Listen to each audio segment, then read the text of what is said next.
నమస్తే. Open talk with విశ్వ ప్రత్యేక కార్యక్రమానికి స్వాగతం. దేశమంతా సార్వత్రిక ఎన్నికలకు సన్నాహాలు జరుపుతున్నటువంటి సమయం. ముఖ్యంగా మన తెలంగాణ గడ్డ మీద 3 ప్రధాన పార్టీలు కూడా లోక్సభ ఎన్నికలకు దిశగా వడివడిగా అడుగులు వేస్తున్నాయి. మరి ఈ సమయంలో ముఖ్యమైన పార్టీ అయినటువంటి భారతీయ జనతా పార్టీ వ్యూహాలు ఎలా ఉండబోతున్నాయి, భారతీయ జనతా పార్టీకి ప్రస్తుతం ఉన్నటువంటి అవకాశాలు ఎలా ఉన్నాయంటే విషయాల్ని చర్చించేందుకు బీజేపీ జాతీయ ఉపాధ్యక్షురాలు మరియు మాజీ మంత్రి డికే అరుణ్ గారు మనతో ఉన్నారు. వారిని అడిగి తెలుసుకుందాం. నమస్కారం అరుణ్ గారు. నమస్కారం అండి. భారతీయ జనతా పార్టీ జాతీయ ఉపాధ్యక్షురాలుగా ఉన్నారు మీరు. బీజేపీకి ప్రస్తుతం దేశవ్యాప్తంగా ఎలాంటి పరిస్థితులు ఉన్నాయి? రెండోసారి అధికారాన్ని పూర్తి చేసుకుని మరి మూడోసారి అధికారం దక్కించుకుంటుందా? ప్రధానమంత్రి నరేంద్ర మోదీ చరిష్మా ఏ రకంగా ఉంటుందంటారు? బ్రహ్మాండంగా ఉంటుంది. దేశవ్యాప్తంగా కూడా మూడవసారి కూడా ప్రధానమంత్రిగా నరేంద్ర మోదీ గారే కావాలని దేశమంతా కూడా కోరుకుంటుంది, దేశ ప్రజలంతా కూడా కోరుకుంటున్నారు. దానికి నిదర్శనం మొన్న జరిగినటువంటి 5 రాష్ట్రాల అసెంబ్లీ ఎన్నికల్లో పెద్ద రాష్ట్రాలైనటువంటి మధ్యప్రదేశ్ కానీ, రాజస్థాన్ కానీ, ఛత్తీస్గఢ్ కానీ, ఈ 3 రాష్ట్రాల్లో కూడా అంటే చాలా పెద్ద విజయాన్ని, ఘన విజయాన్ని భారతీయ జనతా పార్టీ అక్కడ సాధించింది అసెంబ్లీలలో. సో ముఖ్యంగా దాంట్లో ఛత్తీస్గఢ్ అండ్ రాజస్థాన్ 2 కూడా కాంగ్రెస్ పార్టీ అధికారంలో ఉన్నటువంటి రాష్ట్రాలు. సో మధ్యప్రదేశ్ కూడా అంతకుముందు కాంగ్రెస్ పార్టీనే గెలిచింది లాస్ట్ ఎలక్షన్లలో, అసెంబ్లీ ఎలక్షన్లో. తర్వాత అక్కడ జరిగినటువంటి పరిణామాల వల్ల అక్కడ భారతీయ జనతా పార్టీ మళ్ళీ అక్కడ అధికారంలోకి వచ్చింది. సో అక్కడ కూడా మొన్న ఎలక్షన్లో చాలామంది కూడా రాజస్థాన్లో మళ్ళీ కాంగ్రెసే వస్తుంది, చాలా వ్యతిరేకత ఉంది బీజేపీ పైన, నరేంద్ర మోదీ గారి పైన.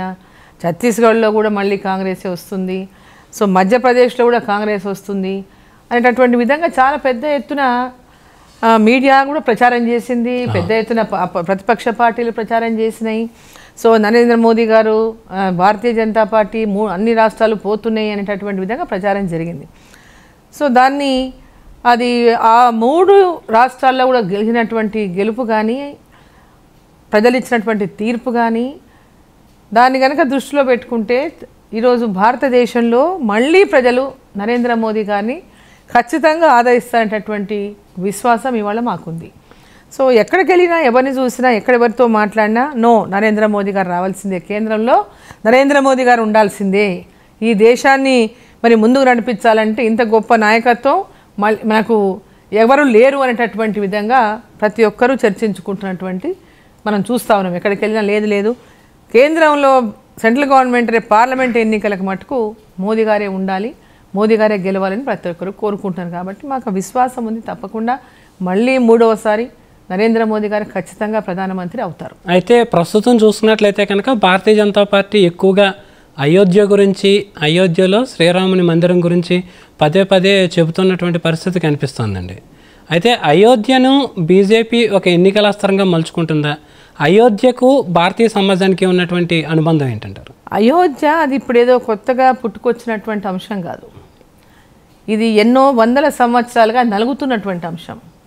అయోధ్యలో రామ మందిరం నిర్మాణం గురించి అనేక సంవత్సరాలుగా అక్కడ టెంపుల్ నిర్మాణం చేయాలి, అయోధ్య శ్రీరాముని యొక్క జన్మభూమి అయినటువంటి రామ జన్మభూమిలో టెంపుల్ని మళ్ళీ ప్రతిష్ట చేయాలనేటటువంటిది ఎంతో వందల సంవత్సరాల నుంచి జరుగుతున్నటువంటి ఎదురుచూపులు.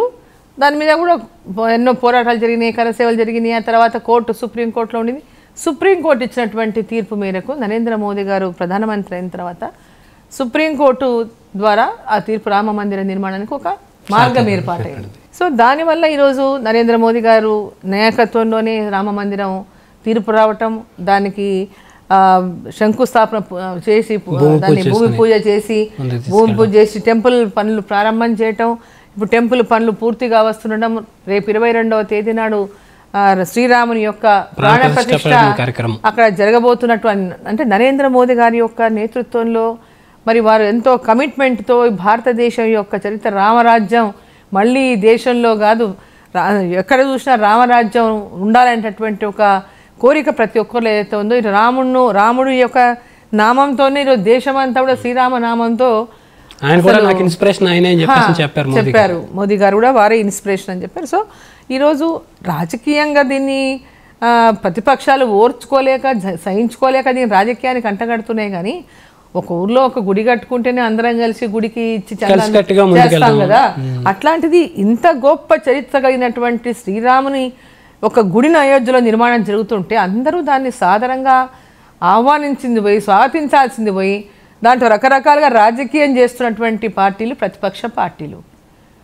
సో ఒక మన ధర్మాన్ని, ఈ రాముని జన్మభూమిని పవిత్రంగా ఈరోజు అందరం తలుచుకుంటుంటే ఆ కార్యక్రమాన్ని చూడాలని అందరూ 1000 కళతో ఎదురు చూస్తూ ఉంటే భారతదేశం ప్రజలంతా, భారతదేశంలో ప్రజలే కాదు దేశ విదేశాల్లో ఉన్న వాళ్ళు ఎదురు చూస్తూ ఉందని వాళ్ళు దానికోసం, ఆ రోజు కోసం.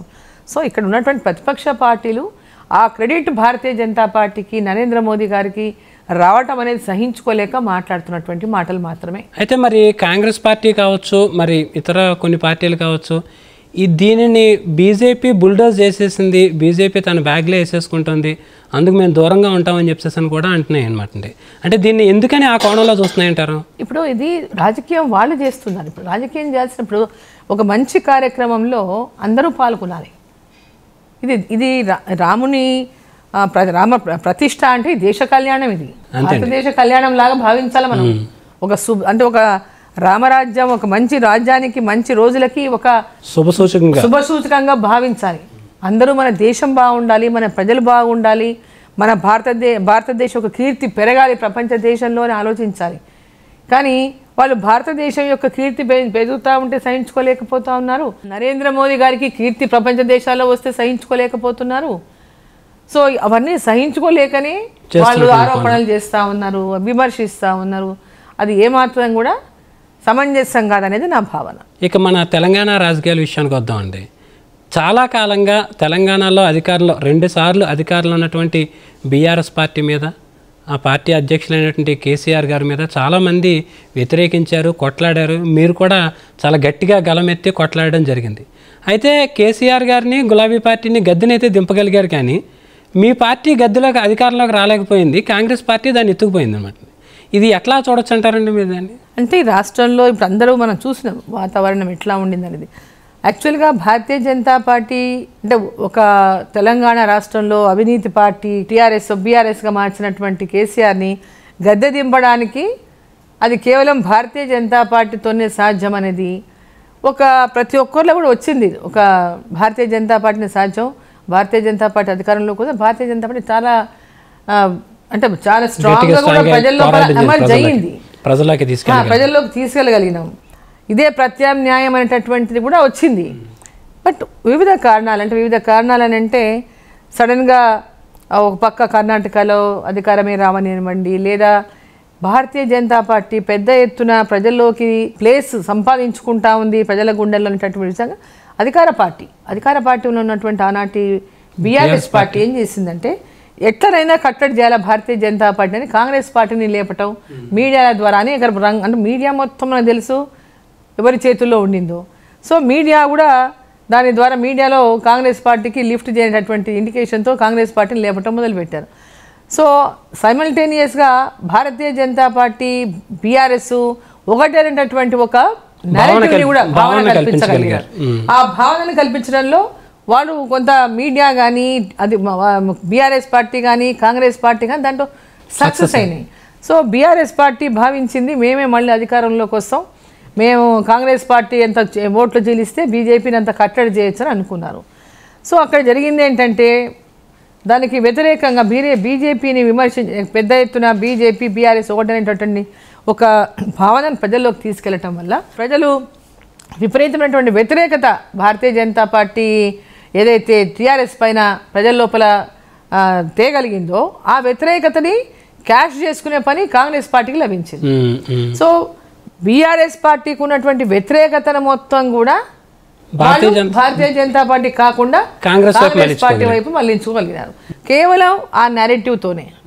సో ఇప్పుడు వాళ్ళంతా కూడా ఏంటంటే ఇప్పుడు కవిత గురించి కానివ్వండి, కవిత అరెస్ట్ చేయలేదని రకరకాలుగా ఒక నెరేటివ్ క్రియేట్ చేసి ఏ విధంగానైనా భారతీయ జనతా పార్టీని కట్టడి చేయాలి తెలంగాణలో ఉన్నటువంటి ఒక ఆలోచనతో, అండర్స్టాండింగ్తో వారిద్దరూ ఏకమై పనిచేసినటువంటి పని.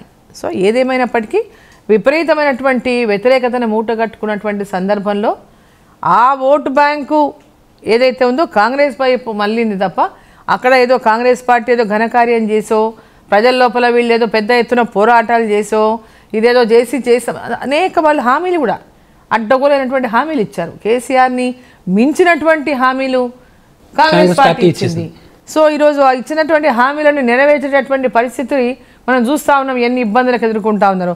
అరే ఇప్పుడు ఏం చెప్తున్నారు వాళ్ళు, ఖజానా ఖాళీ చేశారు, రాష్ట్రం 7 లక్షల కోట్ల అప్పులు అయిపోయినాయి. అవన్నీ ముందు నుంచే మనకు తెలిసిన విషయాలు, ముందు నుంచే మనం అందరం చెప్పినవే. అవన్నీ కొత్త కాదు. ఈరోజు కాంగ్రెస్ పార్టీ అధికారంలోకి వచ్చినాక తెలిసిన విషయాలు కావు ఇవి.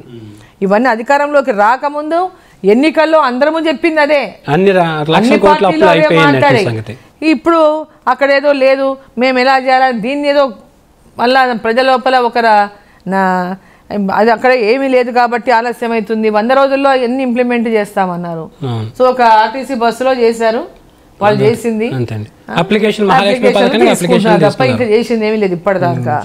సో ఇవన్నీ కూడా జస్ట్ ప్రజలని కూడా మభ్యపెట్టి, ప్రజలకు పెద్ద ఎత్తున కాంగ్రెస్ వస్తే ఏదో చేస్తుంది, ఇండ్లు వస్తాయి, అవి వస్తాయి, ఇవి వస్తాయి అనేటువంటి రకరకాలుగా పెన్షన్ 4000 చేస్తాము, రైతు బంధు 15000 చేస్తాము, 2 లక్షల రుణమాఫీ చేస్తాము, ఇట్లా అనేక హామీలు చెప్పారు. నిరుద్యోగులకు 4000 రూపాయల నెల వాళ్ళకు నిరుద్యోగ భృతి ఇస్తాము, ఇట్లాంటి అనేక ఆశలు కల్పించి అధికారంలోకి వచ్చారు.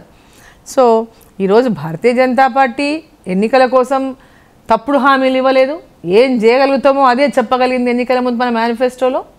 మరి అయితే కేంద్ర ప్రభుత్వము రాష్ట్ర ప్రభుత్వము రెండు డబుల్ ఇంజన్ సర్కార్ ఉంటే ఈ రాష్ట్రంలో అనేక అంటే కేంద్రంలో ప్రభుత్వం ఉన్నప్పుడు ఇక్కడ అడ్డగోలు హామీలు ఇవ్వలేదు. ఏది సాధ్యం అవుతుందో అదే చెప్పాం ప్రజలకు. మేము అంటే మోదీ గ్యారంటీ అంటే చెప్పిన మాట నిలబెట్టుకుంటామనేటటువంటి నమ్మకం ఇదితో మేము ప్రజల్లోకి వెళ్ళి చెప్పడం జరిగింది.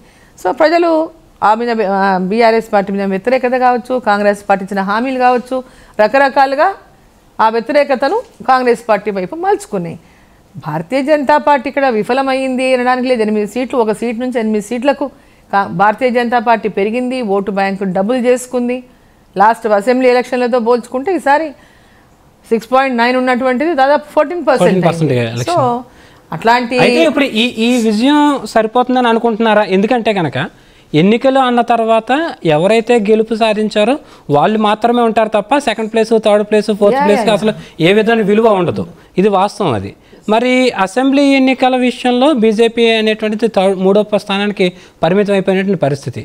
మరి ఆ తప్పులు సరిదిద్దుకుని పార్లమెంట్ ఎన్నికలకి ఏమైనా గట్టి వ్యూహం ఏమైనా రూపొందించుకుంటున్నారా? లేదన్నట్లయితే కనుక మేము చేయగలిగే పనులే చేస్తామని చెప్పేసి ఆగిపోతే మరి ప్రజల్లో గెలుచుకునే అవకాశం చేయగలిగే పనులు కాదు, ప్రజలకు ఇచ్చిన హామీని నిలబెట్టుకోవడం ప్రధానం. ఓట్ల కోసం అబద్ధాలు చెప్పి మోసం చేయడం అనేది భారతీయ జనతా పార్టీ విధానం కాదు. సో తప్పకుండా కేంద్రంలో గతంలో ఇచ్చినటువంటి ఎన్నికల సందర్భంగా ఇచ్చిన ప్రతి హామీని నిలబెట్టుకుంటూనే కేంద్ర ప్రభుత్వం నరేంద్ర మోదీ గారు ప్రభుత్వాన్ని నడిపించారు. అదేవిధంగా రేపు రాబోయే పార్లమెంట్లో కూడా ఎన్నికలకు ఇచ్చేటటువంటి ప్రతి హామీని కూడా నిలబెట్టుకునేటటువంటి హామీలను ఇస్తుంది, నిలబెట్టుకుంటుంది. సో ఈరోజు కేంద్రంలో ఉన్నటువంటి నరేంద్ర మోదీ ప్రభుత్వం వైపు ప్రతి ఒక్కరి చూపున్నది.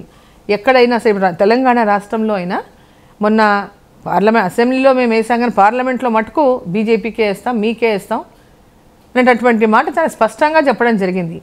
సో ఇప్పుడు రాబోయే పార్లమెంట్ ఎన్నికల్లో నరేంద్ర మోదీ గారి మీద ఉన్నటువంటి విశ్వాసం కానివ్వండి, వారి యొక్క పాలనపై కానివ్వండి, ఈ దేశం పట్ల వారు అంటే దేశం పట్ల వారు చూపిస్తున్నటువంటి నిబద్ధత కానివ్వండి, కమిట్మెంట్తో కూడినటువంటి డెవలప్మెంట్ కానివ్వండి, దేశ భద్రత విషయంలో, దేశంలో ఉన్న ప్రజల మారుమూల గ్రామాల నుంచి అభివృద్ధి విషయంలో కానీ అన్ని వర్గాలను ఓ పక్క డెవలప్ చేస్తూనే ఈ దేశం యొక్క భవిష్యత్తును కూడా అంటే వికసిత్ భారత్ సంకల్ప యాత్ర అనేటటువంటి అంటే 2047 కల్లా భారతదేశం ఈ ప్రపంచ దేశాలలో అన్నిటికంటే నెంబర్ 1 ఉండాలనేటటువంటి ఒక లక్ష్యంతో వారు ఒక ప్రణాళికబద్ధంగా ఈ యొక్క తన ప్రభుత్వాన్ని ఒక ప్రణాళికబద్ధంగా ముందుకు తీసుకెళ్తా ఉన్నారు.